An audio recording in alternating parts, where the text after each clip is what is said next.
بسم اللہ الرحمن الرحیم۔ محترم ناظرین و سامعین، السلام علیکم۔ کسی بھی چیز کی زیادتی نقصان دہ ہوتی ہے اور عید الاضحیٰ کے موقع پر گوشت کی زیادتی اکثر لوگوں کی صحت کو متاثر کر دیتی ہے۔ عید کے موقع پر گوشت کھانے میں احتیاط لازم، لیکن ایک صحت مند شخص کے لیے مناسب مقدار کیا ہوگی؟ ڈاکٹروں نے سب کچھ واضح کر دیا ہے۔ سب سے پہلے سوال و جواب کے سیکشن میں آپ کے لیے آج کا سوال ہے، سال بھر میں وہ کون سے 2 ایونٹس ہیں جن پر روزہ رکھنا منع ہے؟ مکمل ویڈیو دیکھیے اور جواب جانیے۔ دوستو، گوشت عید الاضحیٰ کا تحفہ ہے، مگر ہر وہ شے جو اعتدال سے تجاوز کر جائے نقصان پہنچانے کا سبب بنتی ہے۔ ایسے میں خاتون خانہ کو چاہیے کہ وہ گھر کے تمام افراد کی صحت کو مد نظر رکھتے ہوئے ضروری احتیاطی تدابیر اختیار کریں تاکہ بقرعید اور اس کے پکوانوں کا بھرپور لطف بھی اٹھایا جا سکے اور صحت سے متعلقہ خطرات سے بچنے کی بھی ہر ممکن کوشش کی جا سکے۔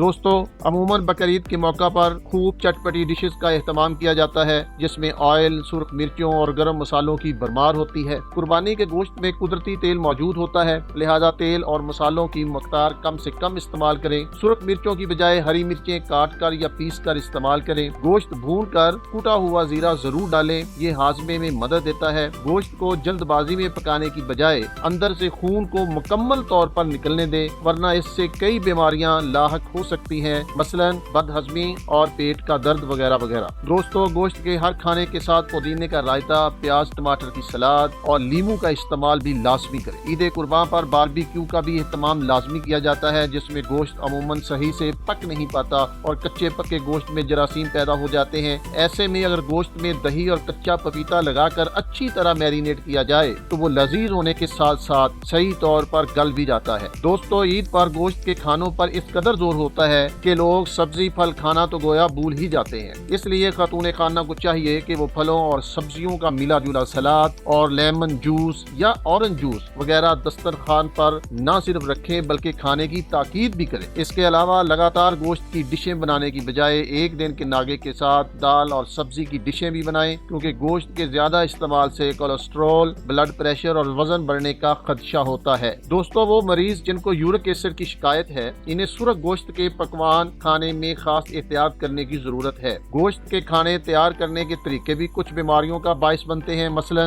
نمک کا استعمال دل، بلڈ پریشر اور گردوں کے امراض میں مبتلا مریضوں کے لیے نقصان دہ ہو سکتا ہے۔ دوستو، ہمارے یہاں رواج ہے کہ بقرعید کے گوشت کو سال بھر کے لیے فریزر میں جمع کر لیا جاتا ہے، جو کہ سراسر حماقت ہے۔ 3 ہفتوں سے زائد عرصے کے لیے فریز کیا جانے والا قربانی کا گوشت صحت کے لیے انتہائی خطرناک ثابت ہو سکتا ہے۔ غذائی ماہرین کا مشورہ ہے کہ بہت طویل عرصے تک گوشت فریز کرنے سے باز رہیں۔ دوسری جانب لوڈ شیڈنگ سے گوشت ڈی فریز ہو کر نرم پڑ جاتا ہے۔ اب اسے دوبارہ فریز نہ کریں بلکہ ابال کر فریز کریں۔ وجہ یہ ہے کہ ڈی فریز ہونے کے بعد نرم ہوتا ہوا گوشت جراثیم کا گڑھ بن جاتا ہے اور مسلسل لوڈ شیڈنگ سے وہ مزید خراب ہو سکتا ہے۔ دوستو، غذا میں گوشت کا استعمال پروٹین، آئرن، وٹامنز اور مادری طاقت فراہم کرتا ہے، لیکن اس کی زیادتی مختلف بیماریوں سے دوچار کر سکتی ہے۔ ماہرین کے مطابق خوراک میں روزانہ صحت کے لیے 100 گرام اور پورے ہفتہ میں 500 گرام یعنی آدھا کلو تک گوشت کا استعمال فائدہ مند ہوتا ہے۔ عالمی ادارہ صحت کی جانب سے کی جانے والی ایک ریسرچ کے مطابق زیادہ مقدار میں گوشت کے استعمال سے کینسر کے امکانات بھی بڑھ سکتے ہیں۔ اسی طرح امریکہ کے نیشنل کینسر انسٹی ٹیوٹ کے مطابق گوشت کو بہت زیادہ درجہ حرارت پر پکایا جاتا ہے، جس سے